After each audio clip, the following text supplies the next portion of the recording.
আসসালামু আলাইকুম। আজকে ফিজিক্স পার্টের কিছু এমসিকিউ সলভ করব। So let's get into the class.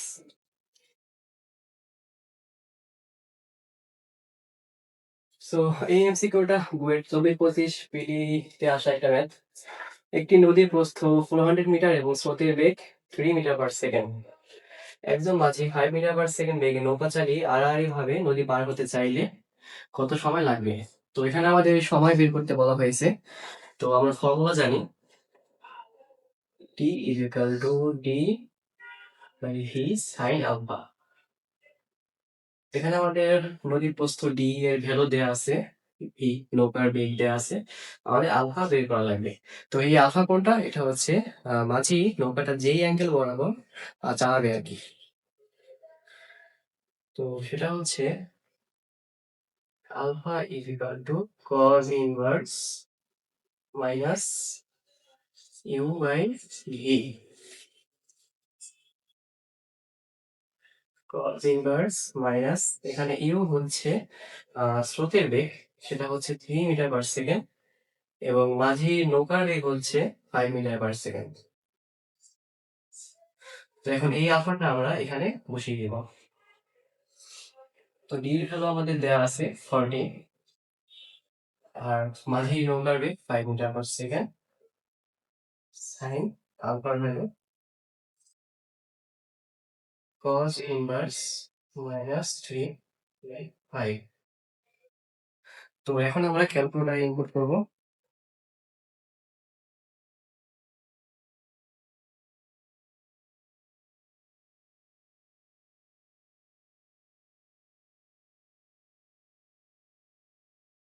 Hundred second.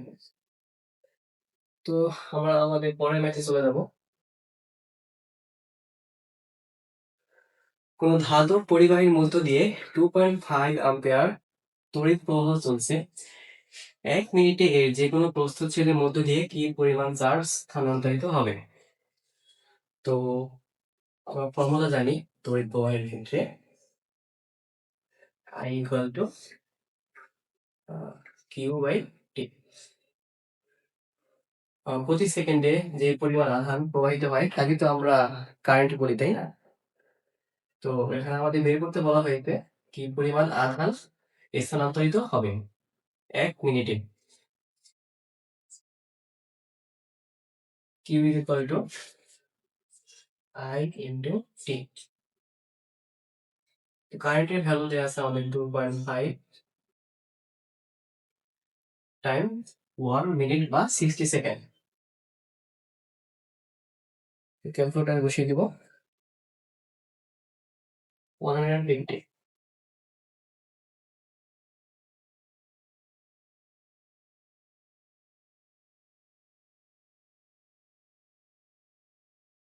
তোমাদের পরের ম্যাথ 1 মিটার দীর্ঘ কোনো তারের ব্যাস 5 মিলিমিটার।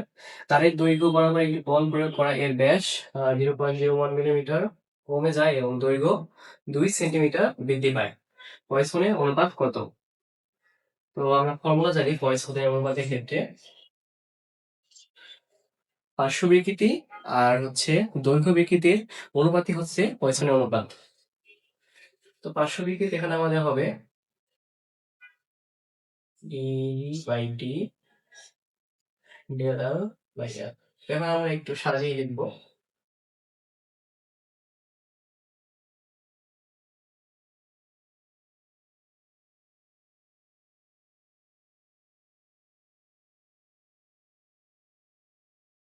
তো এখানে ডেল ডি এর ভ্যালু কত দেওয়া আছে? যেহেতু পার্শ্ব বিকৃতি দ্যাট মিনস 0.01 মিলিমিটার কমে যায়। 0.01 মিলিমিটার, এটাকে আমরা মিটার এককে নিব। 10 ইনভার্স 3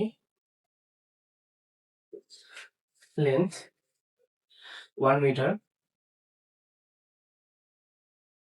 ডি ব্যাস আমাদের দেওয়া ছিল 5 মিলিমিটার।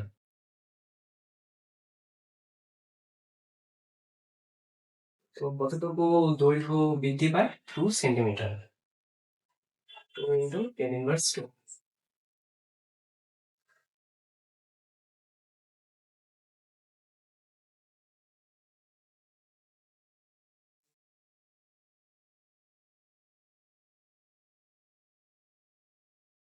তো আমাদের অ্যান্সার আসে 0.1। আর যেহেতু এটা একটা অনুপাত, তো অবশ্যই এর কোনো ইউনিট বা একক থাকবে না। একটি 220 ভোল্ট 44 ওয়াটের ওয়াট বাল্বের মধ্য দিয়ে কি পরিমাণ তড়িৎ প্রবাহিত হবে? তো এটা ইজি, আমরা ফর্মুলা জানি। E is equal to VI। তো তড়িৎ প্রবাহিত হবে, I বের করতে বলা হয়েছে। I is equal to C by V। তো আমাদের V এর ভ্যালু হচ্ছে 44 and V হচ্ছে 220।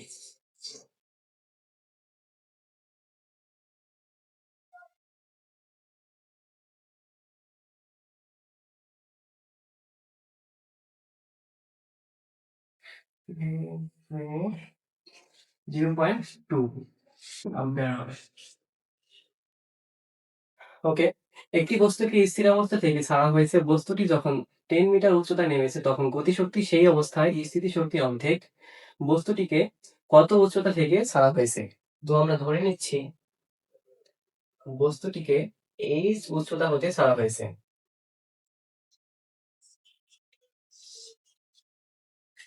বস্তুটি যখন 10 মিটার উচ্চতায়, তো ধরে নিচ্ছি বস্তুটি যখন এই পর্যায়ে এসেছে, তখন তার ডিস্টেন্স 10 মিটার ভূমি হতে।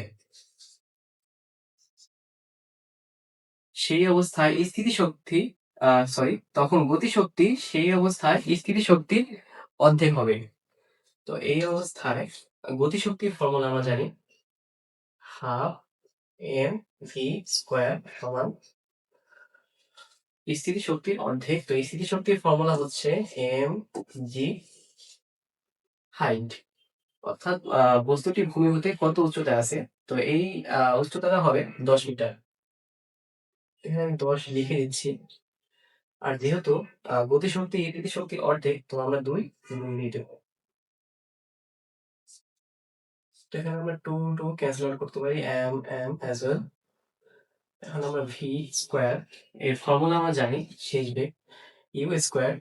আদি বেগ যেহেতু 0 ছিল, তো আমরা বাকি পার্টটা লিখবো 2 জি, কতটুকু ডিস্টেন্স সে কভার করেছে। তো এটা হচ্ছে এইচ মাইনাস 10 মিটার, তাই তো? এইচ মাইনাস 10,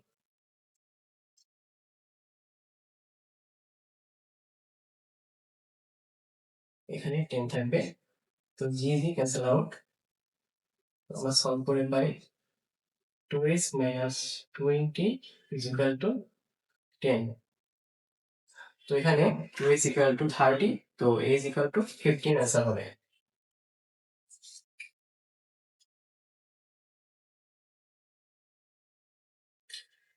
একটি নাইলনের দড়িতে 70 কেজি ভরের একজন পর্বতারোহী ঝুললে দড়ির দৈর্ঘ্য 1.5 মিটার বৃদ্ধি পায়।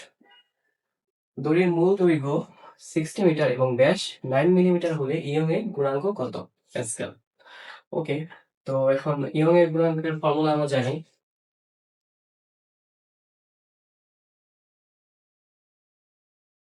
এল বাই এ।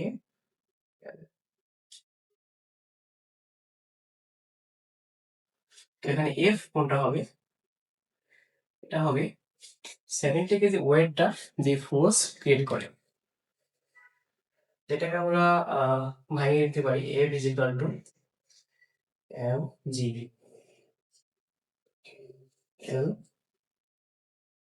আর এ হবে এরিয়াটা। এটা হচ্ছে দড়ির এরিয়া। এটাকে আমরা ভেঙে লিখলে পাই পাই আর স্কোয়ার।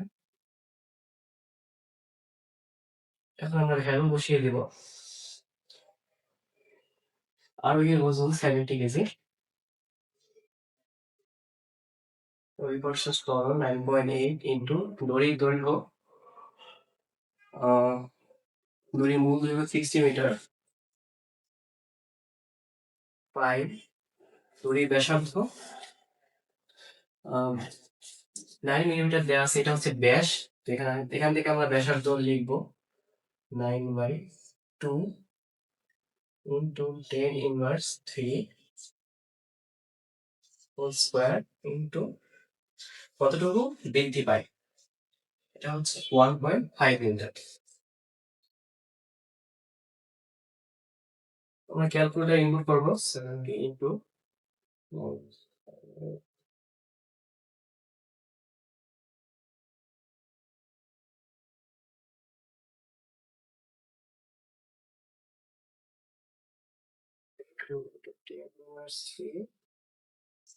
স্কোয়ার 5। তো অ্যান্সার হবে 4.3 into 10 power 8।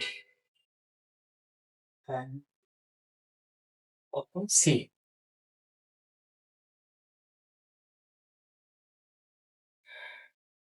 10⁴ volt per metre তড়িৎ ক্ষেত্রে একটি ইলেকট্রনের ত্বরণ কত metre per second square. Just 14-15 সেশনে আসা একটি এমসিকিউ। তো এটা আমরা বের করতে পারি। তড়িৎ ক্ষেত্রের ফর্মুলা আমরা কি জানি? E is equal to F by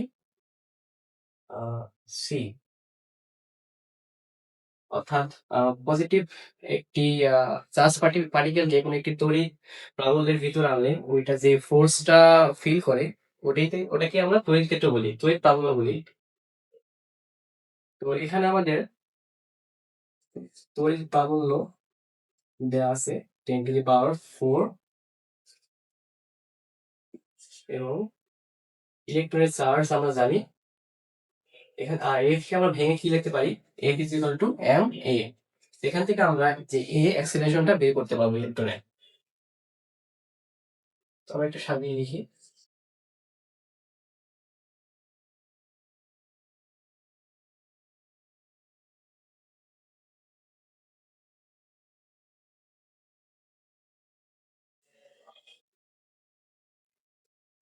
10⁴ ইলেকট্রনের চার্জ 1/6 ইন্টু 10⁻90 এবং ইলেকট্রনের ভর 9.1 1 ইন্টু 10⁻31।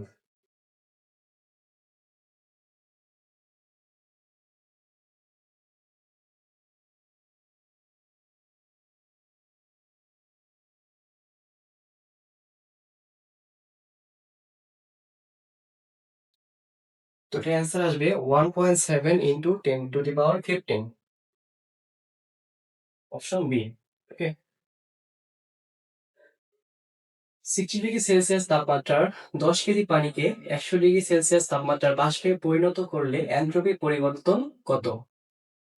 তো এনট্রপি পরিবর্তন যে বের করতে বলা হয়েছে। তো প্রথমে হচ্ছে 60 কেজি তাপমাত্রার পানি, এটা প্রথমে 100 ডিগ্রি সেলসিয়াস তাপমাত্রার পানি হবে। এরপর ওই 100 ডিগ্রি সেলসিয়াস পানি থেকে 100 ডিগ্রি সেলসিয়াস তাপমাত্রার বাষ্প হবে।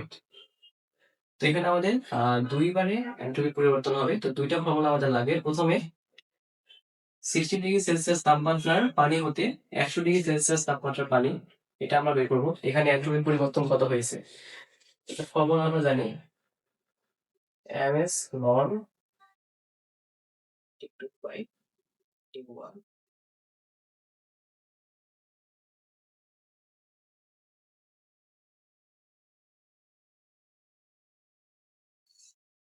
পরের পার্টে হচ্ছে 100 ডিগ্রি সেলসিয়াস তাপমাত্রার পানি থেকে 100 ডিগ্রি সেলসিয়াস তাপমাত্রার বাষ্প। এখানে যেহেতু কোনো ফেজ চেঞ্জ হচ্ছে না, মানে হচ্ছে পানি, সরি, ফেজ চেঞ্জ হচ্ছে, পানি থেকে বাষ্প হচ্ছে, তো এখানে তাপমাত্রাটা কনস্ট্যান্ট থাকবে। তো এটার ফর্মুলা হচ্ছে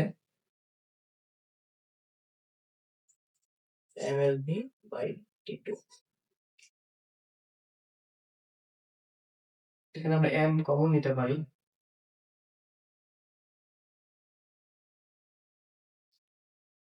এসে হলো আমরা জানি।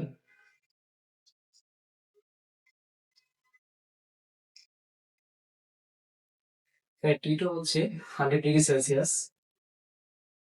এবং T1 60 ডিগ্রি প্লাস LB এর ভ্যালু দেওয়া আছে 2.26 ইন্টু 10⁶ এবং T2 এর ভ্যালু 100 ডিগ্রি। টেম্পারেচার গুলো অবশ্যই কেলভিন এককে হবে। এখানে যেহেতু সেলসিয়াস এককে দেওয়া আছে, তো আমরা 273 ডিগ্রি সেলসিয়াস যোগ করে দিব।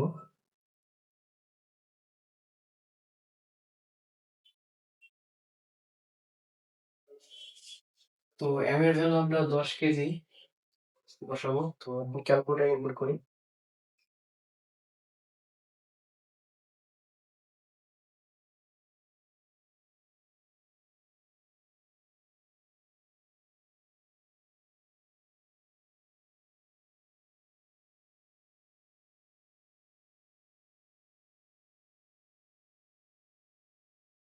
About 100 plus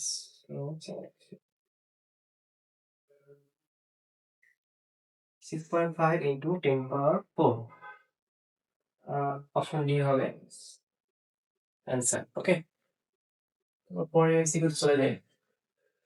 যদি কোনো সিস্টেম 50 জুল শক্তি পরিবেশ থেকে শোষণ করে 20 জুল কাজ করে, তাহলে সেই সিস্টেমের অভ্যন্তরীণ শক্তির পরিবর্তন কত? তো এটা হচ্ছে আমরা ফর্মুলা লিখে ফেলি। Del Q equal del by del Q. Del কিউটা কি? এটা হচ্ছে সিস্টেম কতটুকু তাপমাত্রা গ্রহণ করেছে বা পরিবেশে ছেড়েছে। ডেল ই হচ্ছে অভ্যন্তরীণ শক্তির পরিমাণ, ডব্লিউ হচ্ছে টোটাল ওয়ার্ক ডান। তো এখানে যেহেতু সিস্টেমটি পরিবেশ থেকে 50 জুল শক্তি পরিবেশ থেকে শোষণ করেছে, তো এখানে অবশ্যই ডেল কিউর ভ্যালুটা পজিটিভ হবে।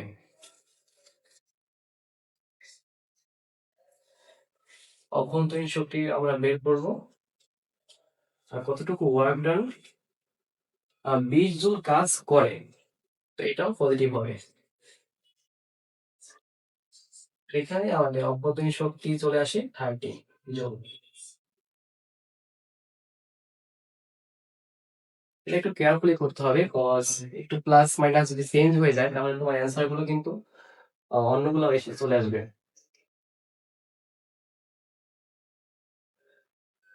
একটি বুলেট একটি কাঠের তক্তা ভেদ করতে পারে। বুলেটটির গতি 4 গুণ বৃদ্ধি করলে ইহা কতটি ওই একই মাপের তক্তা ভেদ করতে পারবে? তো এই ম্যাথটা অনেক বিশ্ববিদ্যালয়ে এসে থাকে ভর্তি পরীক্ষায়। তো এটা একটা শর্টকাট ফর্মুলা দিয়ে করা যায়। এটা হচ্ছে n কতগুলো তক্তা ভেদ করতে পারবে is equal to v by v not whole square. এখানে v নটটা হচ্ছে আদি বেগ, v হচ্ছে শেষ বেগ। তো বুলেটটির গতি 4 গুণ বৃদ্ধি করা হয়, তো এটা হবে 4v নট হোল স্কয়ার। এখানে v নট ক্যান্সেল আউট, তো অ্যান্সার হবে 4 স্কয়ার, দ্যাট মিন্স 16। তো এই ছিল আজকের ক্লাস। ধন্যবাদ সকলকে এতক্ষণ ক্লাসটি মনোযোগ দিয়ে করার জন্য।